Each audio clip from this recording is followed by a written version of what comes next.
Bienvenue dans cette vidéo dans laquelle nous allons passer en revue la liste des différents plugins de l'atelier. Donc je vais commencer par ouvrir le premier plugin qui est le Solution Explorer, qui est en fait une vue arborescente de ma solution. Donc le premier élément est le Deployment View, qui est la vue d'architecture matérielle de mon application. Et ensuite, dans mon projet, j'ai un matériel, une ressource, et dans la rubrique programme de cette ressource, j'ai la possibilité de créer des programmes en suivant les langages définis par les normes IEC 611-31 et IEC 614-99. J'ai à ma disposition un dictionnaire global qui va me permettre de créer les variables dont je vais avoir besoin dans mes différents programmes. Donc je vais créer ici deux variables.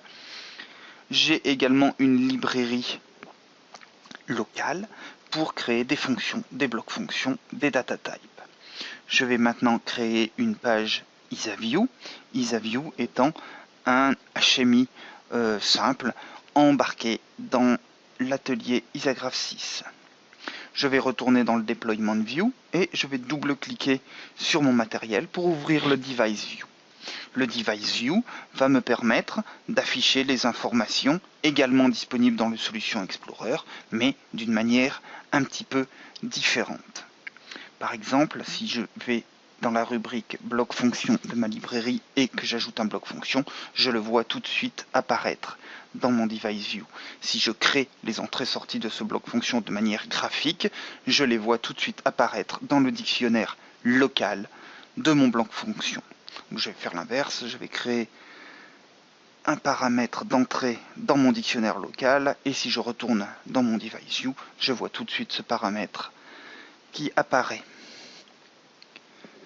Donc je vais fermer le Device View et je vais ouvrir maintenant le Navigation Window. Le Navigation Window qui va me permettre d'afficher un certain nombre d'informations sur ma ressource.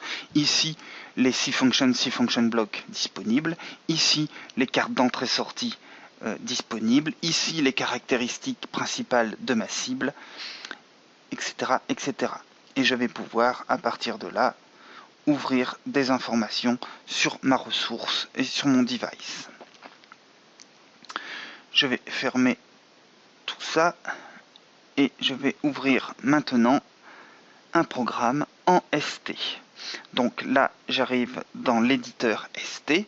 J'ai un plugin qui s'appelle la Toolbox, la boîte à outils, dans lequel je vais trouver les instructions du langage ST.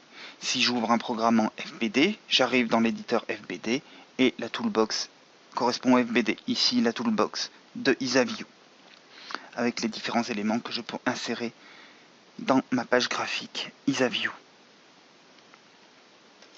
Donc de retour dans mon programme FBD, je vais insérer un bloc qui va m'ouvrir le plugin du bloc selector qui va me permettre de sélectionner, de filtrer mes blocs. Et maintenant, je vais ouvrir également le bloc librairie qui va me permettre d'afficher graphiquement tous les blocs, que ce soit les blocs définis par l'usager ou les blocs correspondant à l'IEC 611-31. Donc là, je vais pouvoir juste faire des drag and drop entre ma liste de blocs et mon programme. Je vais ouvrir la fenêtre des propriétés. Donc la fenêtre des propriétés va me permettre de définir toutes les propriétés, que ce soit d'un objet graphique dans un programme FBD ou d'une ressource ou d'un device ou de tous les éléments disponibles au sein de l'atelier. Par exemple, là, je peux customiser la couleur de mon bloc fonction. J'ai la possibilité de me mettre en plein écran, donc avec la fonction Full Screen, ou d'avoir un plugin qui s'appelle le Document Overview, qui me permet d'avoir d'un côté une vue globale de mon programme, d'un autre côté une vue zoomée sur une partie bien spécifique de ce programme. Voilà. Je vais maintenant ouvrir l'éditeur de binding. Les bindings sont donc les échanges de données entre différentes ressources. Donc là, je vais pouvoir créer des échanges de données par des groupes de producteurs-consommateurs entre deux différentes ressources, qu'elles soient dans le même matériel ou pas. Je vais ouvrir maintenant l'éditeur de câblage des entrées-sorties qui va me permettre d'insérer des cartes d'entrée-sortie et de connecter des variables sur les différentes voies de ces cartes. J'ai la possibilité d'importer ou d'exporter mes variables au format Excel, ce que je vais faire tout de suite. Voilà, je vais exporter mes variables, je vais ouvrir tout de suite mon classeur. Donc je vois toutes les variables que j'ai exportées. Je peux bien sûr modifier ce fichier Excel et le réimporter dans mon projet. Je peux enfin exporter un certain nombre d'éléments de mon projet, un programme, une ressource, un device ou bien le projet au complet. Évidemment, tout ce que je peux exporter, je peux également le réimporter. Donc là, je vais par exemple exporter une ressource. Voilà, j'ai exporté une ressource. Et je vais importer à nouveau le fichier que je viens d'exporter. Et donc, il va me créer une deuxième ressource dans mon projet qui s'appellera ressource 1 copie 1, puisque c'est la copie de la première ressource. Je vais ouvrir un programme en ST et je vais aller regarder les références croisées d'une variable. Donc les références croisées me permettent de savoir pour chacune des variables, des fonctions, des blocs fonctions, où est-ce qu'elles sont utilisées, soit en lecture, soit en écriture. Ce qui me permet, par exemple, si je double-clique sur l'occurrence d'une variable, d'aller directement dans le code à l'endroit où elle est utilisée. L'arbre de dépendance me permet de savoir, pour une variable donnée, quelles sont les variables qui influent sur cette variable et quelles sont les variables impactées par cette variable. Donc vous avez là un exemple de l'arbre de dépendance et du code qui correspond. Le document generator va me permettre d'imprimer tout ou partie de mon projet sous forme de document Word. Voilà par exemple un programme ST exporté dans le document generator.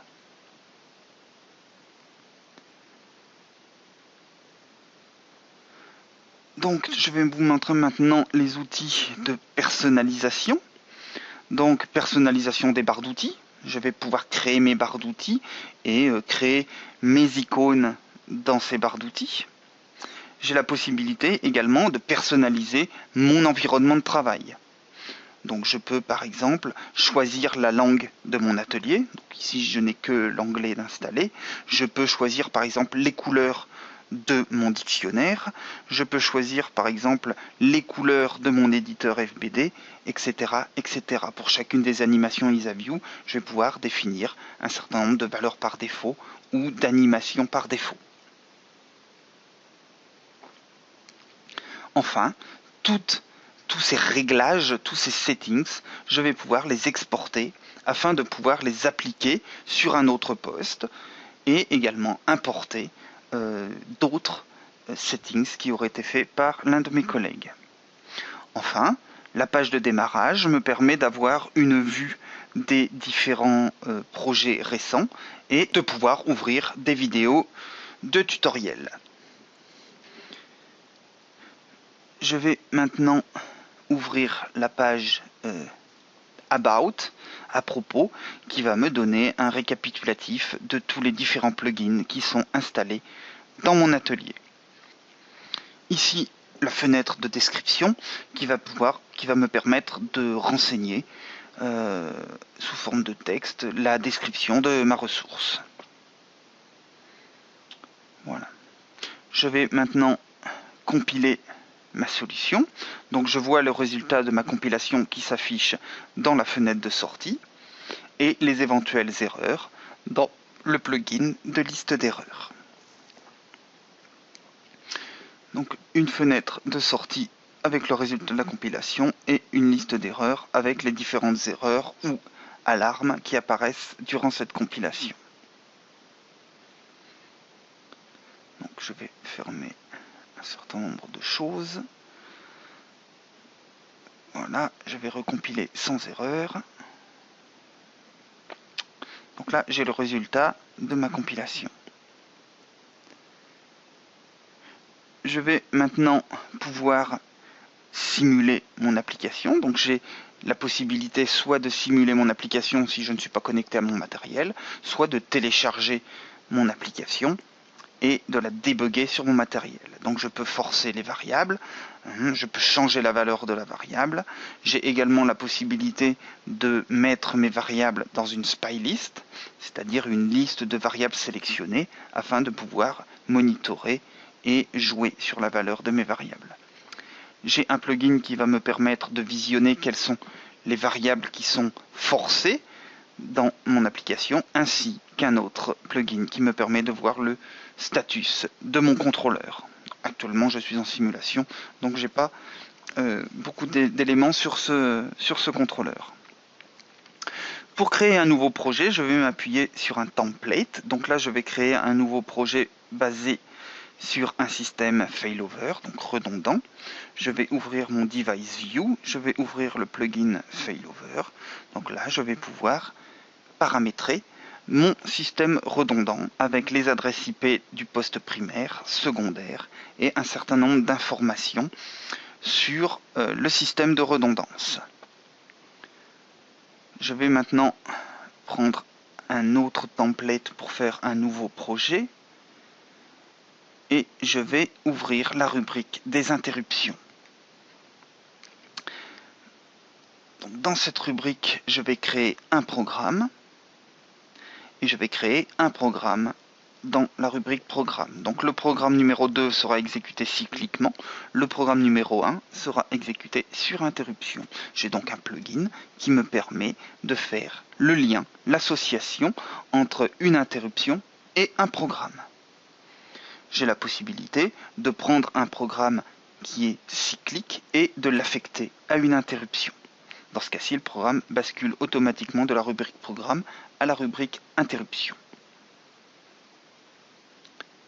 Donc là, j'ai libéré mes deux programmes de leurs interruptions et les deux programmes sont revenus en exécution cyclique.